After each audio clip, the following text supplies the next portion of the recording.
He was the son a queen adored above all others, raised inside the grandest palaces on earth, surrounded by servants, luxury, and a level of privilege that most people cannot even picture in their minds. To the outside world, Prince Andrew was untouchable, a royal born into extraordinary fortune, protected by the most powerful family on the planet. But there was one woman who saw something completely different. She wasn't a journalist digging for a story. She wasn't a royal critic looking for controversy. She wasn't a tabloid source selling secrets for money. She was the woman who woke up every single morning and walked into that nursery. The woman who fed him, raised him, and watched his personality take shape long before the rest of the world ever got a glimpse. She was his nanny. And for years, decades, in fact, the nickname she gave that little boy stayed quietly buried inside the walls of the royal household. Until now. Her name was Mabel Anderson. And if you have never heard that name before, that tells you something important right away. Because the people who truly know the most about the British royal family are almost never the ones making headlines. Mabel Anderson was not a celebrity. She was not a public figure in any traditional sense. But inside the world of the British monarchy, her name carried enormous weight. She spent decades working as a royal nanny inside the household of Queen Elizabeth II, and during that time, she helped raise 4 of the Queen's children. That means she cared for the boy who would grow up to become King Charles III. She cared for the sharp and outspoken Princess Anne. She cared for the youngest son, Prince Edward. And of course, she cared for the one at the center of this story, Prince Andrew. Think about what that means for a moment. This woman did not simply observe these children from a distance. She was there every single day. Early mornings, late nights, tantrums, tears, laughter, and everything in between. She knew these children in a way that almost nobody else on earth did, not the press, not the public, and in many ways, not even the Queen herself. Mabel Anderson lived to be 100 years old, and remarkably, she remained close to the royal family until the very end of her life. That kind of relationship, lasting that long, speaks volumes about the trust the family placed in her. When King Charles reached out personally to celebrate her centenary, delivering the traditional royal telegram and sitting down with her over tea, it was not a formal obligation. It was a genuine visit from a man who remembered the woman who helped shape his earliest years. That is who Mabel Anderson was. And that is exactly why what she said about Andrew matters so much. Now here is the part that royal watchers have been talking about.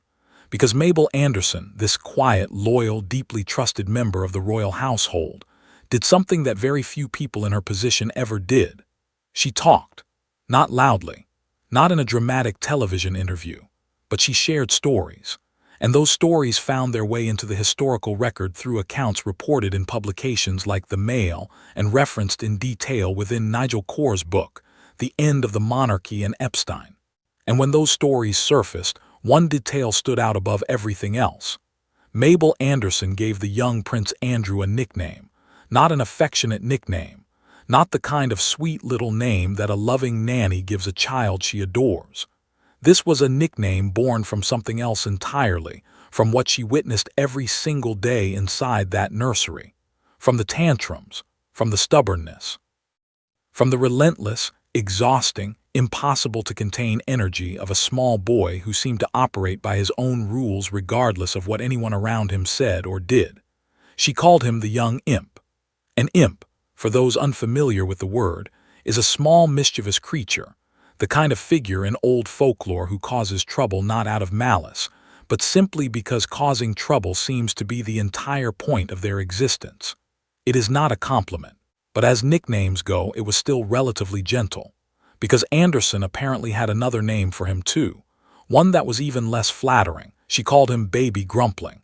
That second nickname reportedly came directly from the frequency and intensity of Andrew's temper tantrums. According to the accounts Anderson shared later in life, the young prince was not simply energetic or spirited, he was genuinely difficult to manage. He would dig his heels in, he would push back, he would refuse, and when things did not go his way, the entire nursery knew about it. Anderson reportedly remarked that a nursery could barely contain him, and when you hear what he actually got up to inside those palace walls, it is very easy to understand exactly what she meant. Let's be clear about something. Every child misbehaves. Every child tests limits, causes small disasters, and drives the adults around them to the edge of their patience at some point. That is simply childhood. But what Andrew reportedly got up to went well beyond the ordinary category of childhood mischief. These were not simple pranks. These were calculated, targeted, and in at least one case, potentially dangerous acts carried out inside one of the most famous residences on Earth. Take the radio incident. At some point during his time in the nursery, the young Andrew apparently decided to dismantle his nanny's radio. Not knock it over, not turn it up too loud.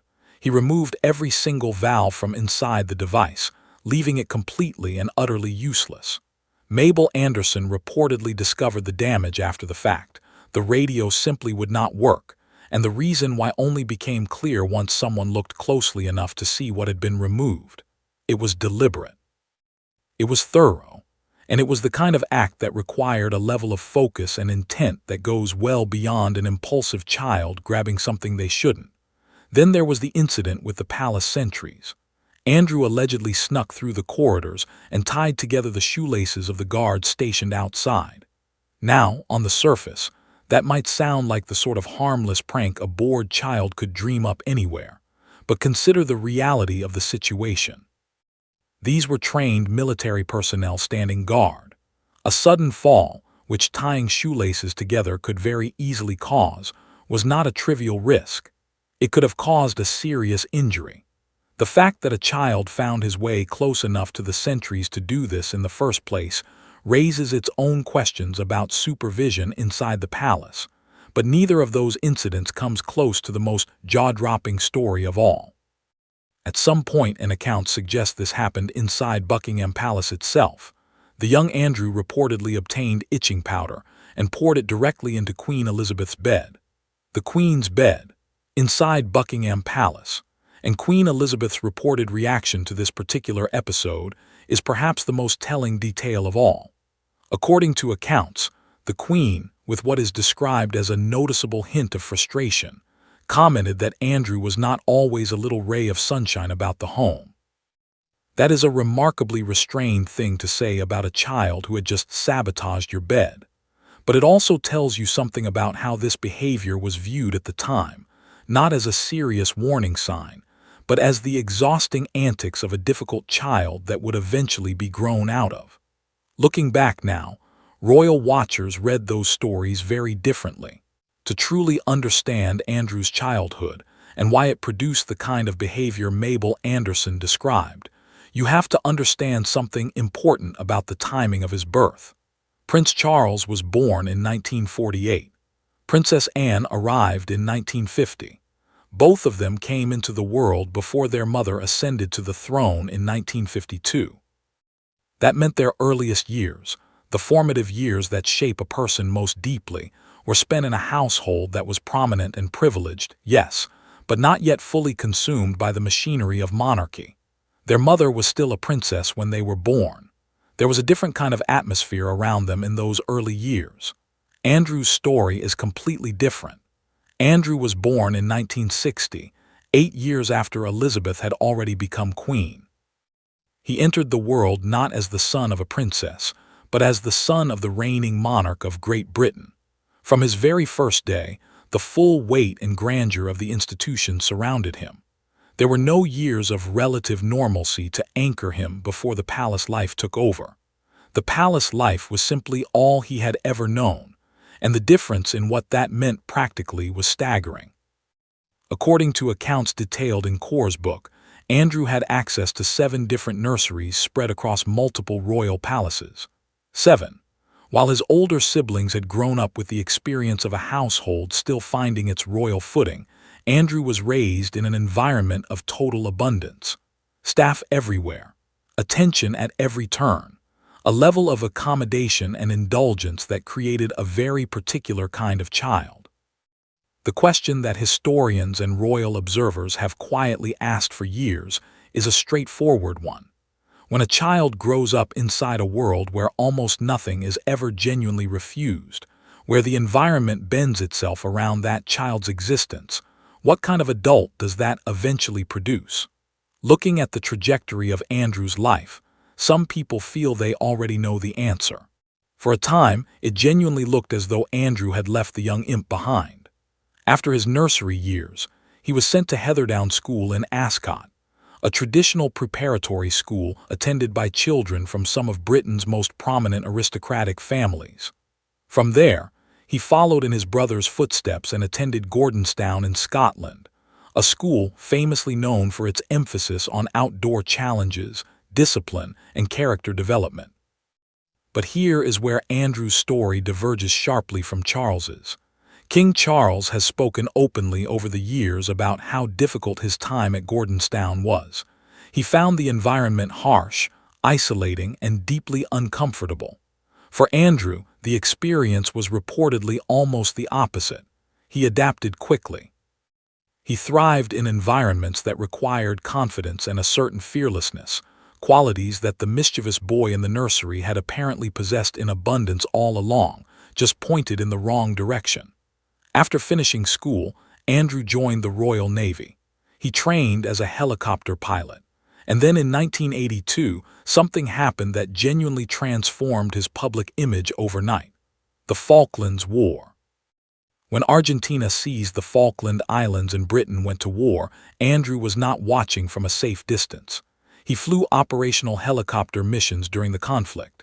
He served in real combat conditions alongside men who had no royal titles and no palace to return to. By most accounts, he did not ask for special treatment. He was there, and Britain noticed. When he returned home, the reaction was remarkable. His popularity surged. Throughout the 1980s, he was regularly described as one of the most charismatic and admired figures in the entire royal family.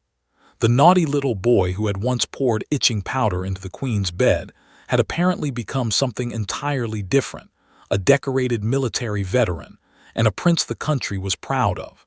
It seemed, at that point, like the story of a man who had found himself. Nobody could have predicted how dramatically that would change. What happened next to Andrew Mountbatten Windsor is one of the most dramatic collapses of a public reputation in modern British history.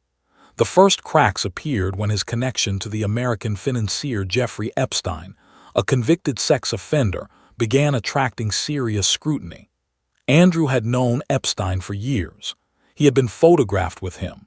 He had stayed at his properties. And when the full scale of Epstein's crimes became public knowledge, the questions directed at Andrew became impossible to deflect.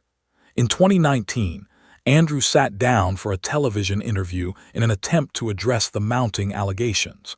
The interview was widely considered one of the most catastrophic public relations decisions in royal history. It did not calm the situation. It accelerated it. King Charles, who at that point was still Prince of Wales, had reportedly grown increasingly concerned about the damage Andrew's situation was causing the monarchy. When Charles eventually became king, the decisions came swiftly. Andrew was stripped of his military titles. His royal patronages were removed. The prince who had once been celebrated as a Falklands hero was now officially removed from the working royal family. But even that was not the end. On the morning of his 66th birthday, a day that should have marked a private milestone, Andrew was arrested at Wood Farm on the Sandringham estate. The arrest was carried out by Thetford and Valley Police on suspicion of misconduct in public office.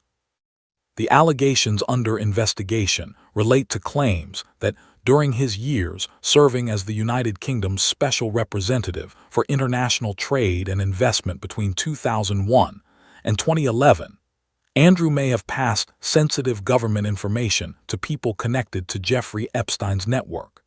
He spent approximately 11 hours in custody before being released under investigation.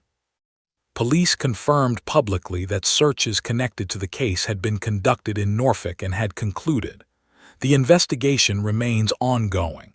Meanwhile, the physical symbol of his fall could not be more visible. The Grand Royal Lodge in Windsor, the sprawling residence he had occupied for years, was no longer his. He was relocated to Wood Farm on the Sandringham estate, a significantly smaller property that had previously served as the quiet retreat of the late Prince Philip during his retirement years. Andrew no longer carries out royal duties. He does not appear at official engagements. He is rarely seen at royal family events. And behind the scenes, conversations have reportedly taken place about whether his position in the line of succession should be formally reviewed, though no official announcement on that front has yet been made. From the Queen's beloved son to an isolated figure under active criminal investigation, the distance between those two realities is almost impossible to measure. And then, almost as if history itself was drawing attention to the contrast, something quietly remarkable happened. Shortly after Andrew's arrest made global headlines, King Charles traveled to visit Mabel Anderson to mark her 100th birthday. According to reports in the Telegraph, this was not a spontaneous gesture. Charles had apparently promised for years that when Mabel reached that milestone, he would be there. He kept that promise. The two sat together over tea. Charles delivered the traditional royal telegram sent to British citizens who reach 100 years of age.